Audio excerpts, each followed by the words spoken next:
কিছু না প্ল্যান করেই হঠাৎই বেরিয়ে পড়লাম তিনজনে মিলে। ড্রেস আপ দেখে বুঝতেই পারছো কোথায় বেরিয়েছি। আর হ্যাঁ, ব্লগটা ছাড়তে লেট হয়ে গেল ঠিকই, তোমাদের সাথে এগুলো শেয়ার না করে থাকতে পারি বলো? তাই চলে আসলাম আবারও একটা নতুন ব্লগ নিয়ে। তো তোমরা সবাই কেমন আছো? আমরা তো খুবই ভালো আছি। আর নতুন ব্লগে তোমাদের অনেক অনেক স্বাগতম। তো চলো দেরি না করে আজকের ব্লগটা শুরু করা যাক। তো দিনটি ছিল চৈত্র মাসের 28 তারিখ রাত্রিবেলা, মানে নীল পুজোর আগের দিন। তোমরা সবাই জানো নীল পুজোতে বাবার মাথায় জল ঢালা হয়, তাই আমরা সবাই বেরিয়ে পড়লাম জল ঢালার উদ্দেশ্যে বাগবাজার। আর তোমরা দেখো আমরা বাইকে করে বেরিয়ে পড়েছি, আর ছেলেটাকে নিয়েও বেরিয়ে পড়েছি। তো আমরা রাত 11টার সময় বাড়ি থেকে বেরিয়েছিলাম বাইকে করে, আর ওখানে মোটামুটি আমরা 12টার মধ্যে পৌঁছে গেছি। কিন্তু যাবার পর যে পরিমাণে ভিড়, তোমরা সেই ভিডিওর মধ্যেই দেখতে পাবে, মানে এত ভিড় এত ভিড়। আর কারা কারা বাগবাজার ঘাটে জল আনতে গেছো আর সারা রাত হেঁটে বাবার মাথায় জল ঢেলেছো, তারা অবশ্যই কমেন্টসে জানাও। আমরা হাঁটতে পারিনি ঠিকই, কারণ আমরা ছেলেকে নিয়ে গিয়েছিলাম, আর আমাদের হঠাৎই প্ল্যান করেই বেরিয়ে পড়লাম বাইকে করে সবাই মিলে। আর বাইকের পেছন দিকে দেখো, এদিকে ভাই আর ভাইয়ের বউ একটা বাইকে আছে, আর আরও একটা বাইকের পেছন দিকে আছে ভাই আছে, আর একটা ভাই আছে। তো দেখো আমরা সবাই মিলে চলে আসলাম বাগবাজার ঘাটে। আর সবে তো ভিড়ের শুরু, এরপর দেখো কত ভিড়। আমরা তো বাইকই রাখতে পারছিলাম না, মানে এত ভিড়। বাইকটা যে কিভাবে রাখবো আর কোথায় রাখবো কিচ্ছু বুঝতে পারছিলাম না। শেষে দেখো সব বাইকের মাঝখানে মানে বালি রাখা আছে, সেইখানে কোনো রকমে একটা একটা করে বাইকগুলোকে কোনোভাবে রাখা হয়েছে। আর যা ভিড়, এত সরু জায়গা, আর তোমরা দেখেই বুঝতে পারছো যে কত লোক আর কত লোকের ভিড়। আর তোমরা যারা যাও তারা তো জানোই যে বাগবাজার ঘাট, আইজলা ঘাটে মানে কত ভিড় হয়। তারপর আমরা সবাই অপেক্ষায় বসে আছি গঙ্গার ঘাটে, কারণ জোয়ার নেই, একদম ভাটা, একদম জল নিচে নেমে গেছে। তো আমরা কেউ স্নান করতে পারবো না। তোমরা দেখো জল একদম নিচে পুরো জেটির কাছে চলে গেছে। আর ছেলের বায়না, ওকেও একটা ঘট কিনে দিতে হবে, আর একটা বাঁশিও কিনলো, সারাক্ষণ বাঁশিটা বাজাতে রয়েছে। আর তারপরে 12টা, 12:30 বেজে গেছে, কিন্তু তারপরেও জোয়ার আসছে না। তারপরে ছেলে তো বলছে আমার ঘুম পেয়ে যাচ্ছে, আমি কি করব। লাস্টে ওর মামির কোলেই শুয়ে পড়লো। শেষে 12:30 নাগাদ আমাদের কাছে অ্যানাউন্সমেন্ট করা হলো যে জোয়ার টাইম মতন আসেনি, তাই যখন তখন বান আসতে পারে। তো আমরা সবাই এক্সাইটেড যে বান আসবে আর বান আসা দেখবো। তো চলো সবাই এখন ভিডিও অন করে বসে আছে। আর দেখো বান তো এলোই না, মানে সবাই মানে এক্সাইটমেন্ট ছিল যে বান আসবে, জোরে জলটা একদম কাছে চলে আসবে।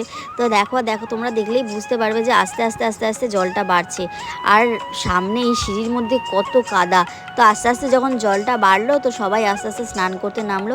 তো আমিও ওই জন্য ছেলেকে নিয়ে, সেই দেখো ছেলেকে নিয়ে আমি স্নান করতে নেমে পড়লাম। তো ছেলেকে স্নান করানোর পর ওর ঘরটাও ভর্তি করে নিল নিজে নিজে। তো আমি ওর ঘরটাকে আটকে দিলাম, ও আটকাতে পারবে না বলে। তো তারপর আমরাও একে একে স্নান করে উঠে পড়লাম। আর সত্যি জলটা এতটা ঠান্ডা না, মানে ও তো কাঁপছিল, তোমরা দেখতেই পাচ্ছ রীতিমতো। আমারও কেন, সবারই হাত পা ঠকঠক করে কাঁপছিল। সিরিয়াসলি জলটা খুব ঠান্ডা ছিল। তো আমাদের দেখো স্নান হয়ে গেছে, আমরা সব ভিজে গায়ে এবার রওনা দেবো। কিন্তু তার মধ্যে বাইকটা এবার বার করতে হবে। তো এই ভিড়ে কোনোর মধ্যে বাইকটা বার করেই আমরা বেরিয়ে পড়লাম ঝটপট। আর ছেলে তো শুধু বলছে মাম্মা মামার ঘুম পেয়েছে। আর এই দেখো রাস্তায় এরকম কত দেখতে পেয়েছি, মানে শিব ঠাকুর, শিবলিঙ্গ নিয়ে সারা রাস্তা হাঁটতে হাঁটতে জল নিয়ে বাবার মাথায় যাচ্ছে, কত ছোট বড় সবাই মিলে। তোমরা রাস্তায় ভিডিও দেখো, ভিডিও দেখলে তোমরা বুঝতে পারবে যে ছেলে মেয়ে বউ বাচ্চা সবাই মিলেই মানে সব হাঁটতে হাঁটতে জল নিয়ে বাবার মাথায় যাচ্ছে জল ঢালতে। তারপর জানো কি হয়েছে, ছেলে তো পুরো বাইকে ঘুমিয়েই পড়েছিল, তাই জন্য গামছা দিয়ে ওর বাবা ওর সাথে ওর বাবার পেটটাকে টাইট করে বেঁধে রেখেছে, যাতে ও হেলে পড়ে না যায়। তো ওইভাবেই, আর আমি ওর মাথাটাকে কোনো রকমের ধরে আছি। তো ওইভাবেই আমরা চলে আসলাম বাবা হাজরা কালী মন্দির ভোর 4টের সময়। আর ছেলেকে বাইক থেকে নামানোর পরেই দেখো ওর কান্না। আর এখানে দেখো কত লোকে অলরেডি হেঁটে চলে এসছে, তারপর জল ঢালাও শুরু হয়ে গেছে। আর ছেলের তো কান্না থামছেই না, কারণ ঘুমন্ত অবস্থায় ওকে জোর জবরদস্তি তুলে দিয়েছি। আমি বললাম পাপা জলটা তুলেছো তুমি, চলো জলটা ঢেলে নাও। ওর তো কান্না থামছেই না। তারপরে আমি ওকে পুকুরে বাবার যে দুধ পুকুর আছে সেখান থেকে আবার হাত পা ধুইয়ে আবার ওকে নিয়ে গেলাম জল ঢালাতে। তো ওকে নিয়ে আমরা তখন আর ভিডিও করিনি, কারণ এত ভিড়ের মাঝখানে আমরা ভিডিও করতে পারছিলাম না, আর ছেলের তো ঘুমন্ত অবস্থায় ছিল, ওকে কোলে করে নিয়ে যেতে হচ্ছিল। তো আমরা জল টল ঢেলে তারপরে আবার বাড়ির উদ্দেশ্যে রওনা দিলাম। আর আমাদের গলায় দেখেছি উদ্দুরি আছে, কিন্তু উদ্দুরিটা আমরা ভোরবেলা আর ফেলিনি, কারণ বেলায় মায়ের আসার কথা ছিল, মা আসবে নীলষষ্ঠীতে বাতি দেবে, তো তাই জন্য মায়ের সাথে আবার বেলায় আসবো। তো তারপর আমরা বেলা 11টার সময় চলে এসেছিলাম বাবা হাজরাকালী মন্দিরে। আবার জলে নেমে স্নান করে বাবার কাছে নীলষষ্ঠীর পুজো দিয়ে জলে আবার নেমেছিলাম উদ্দুরি ফেলতে। তো আমার উদ্দুরি ফেলা হয়ে গেছে, এখন ছেলেকে নিয়ে ওর বাবা স্নান করতে নেমেছে, কারণ ওকেও একটু দুধ পুকুরে স্নান করিয়ে নিল। আর তারপরে আমরা স্নান করে জল থেকে উঠে পড়লাম, আর এবার আমরা বাড়ি ফিরবো। তো যাওয়ার আগে তোমাদেরকে দিনের বেলা ভিড়টা দেখিয়ে দিই। দিনের বেলা যতটা না ভিড় তোমরা দেখছো, রাতে এর 3 গুণ 4 গুণ বেশি ভিড় হয় এই বাবা হাজরাকালী মন্দিরে।